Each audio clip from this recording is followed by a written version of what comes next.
So we know millennials are an extremely unique and eccentric group in terms of thought and behavior, especially when comparing those thoughts and behaviors to past generations. In fact, millennials are at an advantage when one takes into consideration the advanced technology and access to information we have today. Unfortunately, the elite powers are keen to this idea, hence their labored and dedicated efforts at bombarding the media with garbage, making distracting and highly addictive technology, and most destructive of all, promoting the vitality of sex and pleasure as representations of the highest accomplishments in life.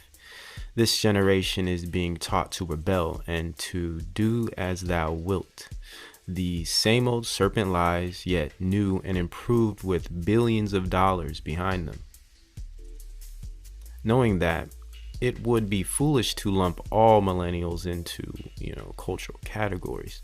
For now, we can focus on three major categories that seem to be trapping a very large percentage of the demographic, in turn arresting their development socially and mentally, but most important, spiritually.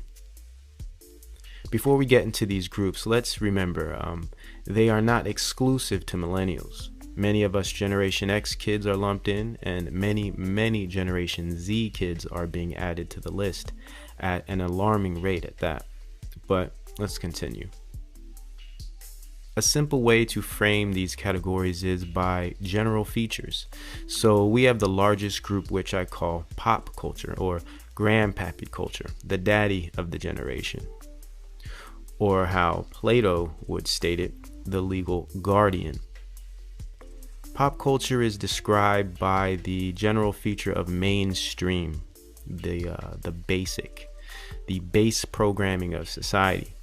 Here we find A-list Hollywood, major network TV, top 40, and hip-hop or electronic pop music. Fanboys and fangirls, twerkers and dabbers, Drake lemmings and Beyonce beehive or hive-minded minions. This category of culture creation is the corporate interest, prison industrial complex, and new left epicenter. Mind control at its highest level, basically.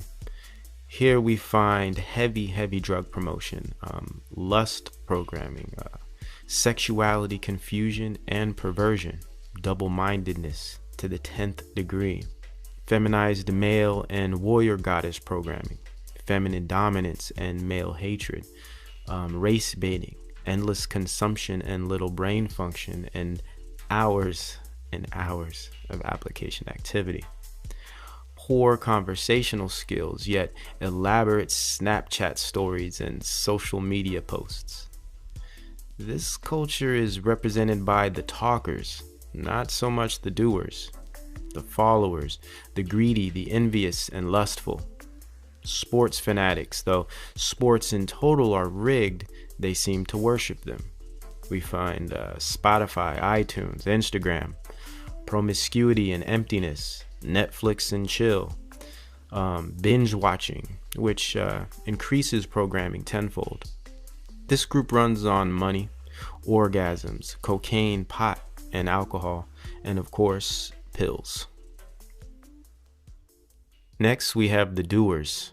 Unlike the talkers or followers of pop culture, this culture actually gets out and does things, though they are just as deceived and spin their wheels in vain. This is the modern counterculture. Though it is wide in its range and has many subdivisions and offshoots, we will focus on the majority. One could look at this counterculture as being the hipsters. This category holds the grouping feature of rebellion. The so-called independent thinkers, the progressive and open-minded. Though a mind left open like a tin can is subject to be filled with trash and waste, hence the counterculture. Very opinionated, emotional, and self-righteous, this group leans on their libraries and education for confidence, or their favorite philosopher, historian, or existentialist thinker. They love Nietzsche, Locke, Descartes, Baldwin, Marx, and the like. Yet they are completely oblivious to the echo chamber they inhabit and the long and strategic methods employed by elite powers to rewrite history books and shape the opinions and imaginations of generations. This counterculture is surely the offspring of the original counterculture, the New Left's brainchild, the authoritarian personality and critical theory of the modern era. Joseph Campbell, Timothy Leary, and Al Hubbard would be proud. They are part of the New Enlightenment, the ego and expression culture. Here we find the formers of social movements, Black consciousness organizations, social justice warriors, rabid feminists and gay rights activists out for blood, not equality, delusional animal rights activists and vegans, or test tube babies of the Club of Rome, UNESCO, and the World Wildlife Federation, New World Order proxy warriors. If you want to control the opposition, you become the opposition. Control the war by managing the conflict. Controlled education and controlled politics that they all seem to wholeheartedly fight over. Enlightened and lippy, yet their minds are filled with propaganda only. This is our second category plaguing the millennial generation. The hipster, pseudo-intellect info warriors in vintage clothing. Women with hairy armpits or shaved, it doesn't really matter. They both believe in abortion and fight for the women's right to murder innocent God-given life. And yet, love is all. Love is love. But is it really? I guess it depends on who you're talking to. Beta males and man bags, independent movies and Starbucks or Pete's Coffee if you're hardcore. I think you get the point. Let's not forget the techies and their startups, atheist belief systems and Babylonian lifestyles, more cocaine, more pot, and hallucinogens. Well, drugs are always a key feature in these countercultures and created cultures in general. It's somewhat of the fuel that moves the engine, if you will. Lastly, we have the emotionally and mentally disturbed subcultures. Yes, their severity ranges, but all individuals involved in these scenes or cults are to some degree emotionally imbalanced. The grouping feature of this culture is dysphoria. Here within the category, we find the presence of neurotic individuals, extreme narcissists, extreme introverts, extreme music, extreme everything. Within the subcultures, we find a high percentage of bipolar and mood disorders, personality disorders, grand delusion, and intense spiritual unrest or possession. Drugs are usually a part of these circles, though many times they are not, because the mere psychosis of some of these kids renders them in no need of sensory enhancement. Though energy drinks and high sugar products seem to have replaced water consumption, health is at the bottom of the priority list for these groups. It saddens me to witness the level of confusion and pain these kids go through, though I understand there's a war being waged against them. For the subculture group, it's being waged through the music and decadent satanic bands, brain-melting video game playing, fantasy media like anime, and medieval wizard and dragon lore. Here we find the outcasts, and what some would call weirdos or nerds, though now they have become freaks of nature, begging for attention and a place to call home. Descending from a mixture of metal and punk movements, new wave and Silicon Valley tech, this new subculture division of millennials is next level confusion, superior dissociation and groupthink, goth, emo, scene kids, club kids, weebos, ravers, and cosplay heads. The Aquarian age has truly been personified. As the most disturbing factor and revealing of the lost state we are in is the circle within this subculture called otherkin, the next step in identity psychology, where kids are now identifying as something other than human, like animals, plants, and even demonic creatures. And there is a huge movement for these otherkin millennials. These subcultures tend to have most activity and communion on Tumblr, the most depraved application in the MK Ultra tech program.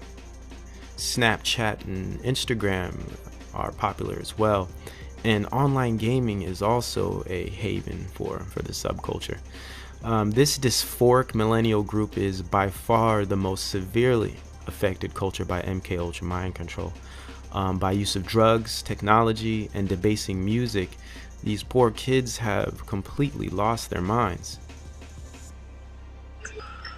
I think they can guess I'm a little bit different. Wearing a collar, a tail, my personal preference. So people don't want to be seen as any different. They want to fit in. But I've given up on fitting in. My name is Laura, and I believe that I am spiritually and mentally a wolf-dog hybrid. It's a very spiritual thing for me, so I am a wolf. To chew things if I'm stressed, but most of the time I'm pretty normal.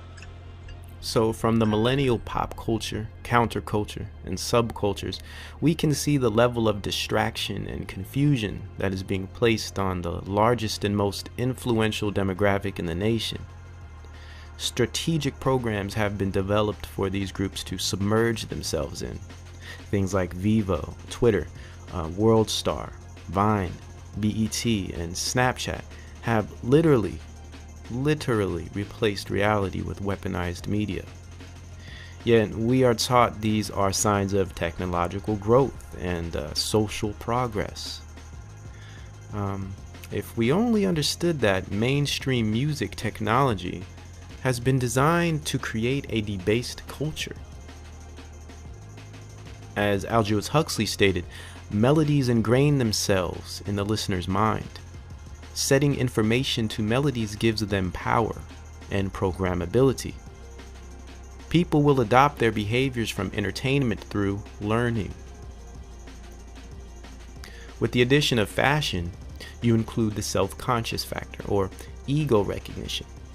This is why we see uniforms accompanying a type of music. This consolidates the culture, the thinking and perspective. Same brands, same fits, styles, trends, same slang terms. This is groupthink. And social media and hashtag technology has only increased the programming of this concept. They produce and sell image, the ultimate Bernaysian method of mind control. It's all about debasement. They can sell anything and create an entire culture from it. Drugs, violence, and blind arrogance, so they make drill music and trap artists available globally. Idolatry through celebritism or gods and goddess worship. They mix sex with music and drugs, and it becomes the new generation's milk. Just like the old sex, drugs, and rock and roll of the past, they roll out the same program, just an upgraded version, MK Ultra 2.0.